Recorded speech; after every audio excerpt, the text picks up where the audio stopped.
اف کچا کردا ازدی آواره یا دورا شنگالیه او لپرزگی حلالش طوافین آینی دیکد جبر ججنا چلی هاوینه و از نهاجی کچکا ازدی اش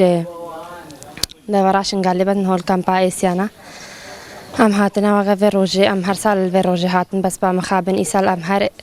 تعبي ما يتجي هسترين ودلي ما ايشا وديا هر جبر ايز خان جبر كاتكو ايز ديد ما همي دس دا عجدنا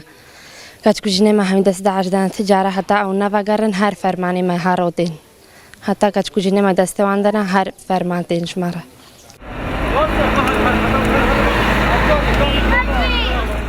دریدانین سی هشت سالا بوری لدورا شنگال هند کریارین دجی مروواتی هاتنه انجام دان کو باندوری لسر ریو رسمین ججنان هیا اوی عیده ای سالا ناکن بحضارات خلکی ما ویل در و در بوی و پیشمرگه ما ویل وان چولال وان بیارال بروی روژیل بروی گرمی الخاطر وان حموتشتا ام في عيدنا كاين ورجال كردستاني بتخير او روش هر عيدامه قرتيت ما بين بردان او روش عيدامه بابا شیخ کساتی کردی ازدی جوان کسان بو کو سالانه لروجن ججنا چلی هاوینه للالج دما لی اف ساله ریو رسم ناهی نکرن قرارش میری هات و ما قلت مراسم بطال كان او مراسم و تشت و جشن نابتن ام ناچین زیارتها لازم ام ید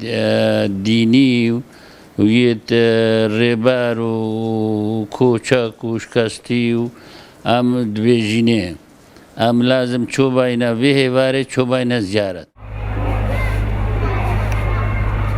ججنا چلی هاوینه کو ایکش ججنین کردن ازدی لسیهی هیوا هفت تا کو دوی هیوا هشت ریو رسمین وین آینی لپرزگه حلالش ده نکرن کو گیرانا سمایو هلکرنا شمال کانو گوتنا قوالان لبر دنگ دفو شبابانه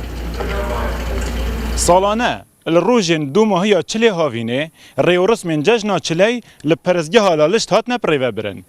لی اف ساله جبر هاتنا چکدارین داعش و او ریدان باشور کردستان چه بوین اف ریو رسمه بریار جوات روحانیه کردن ازی ناهی نکرن ایوب نصری روداو پرزگه حلالش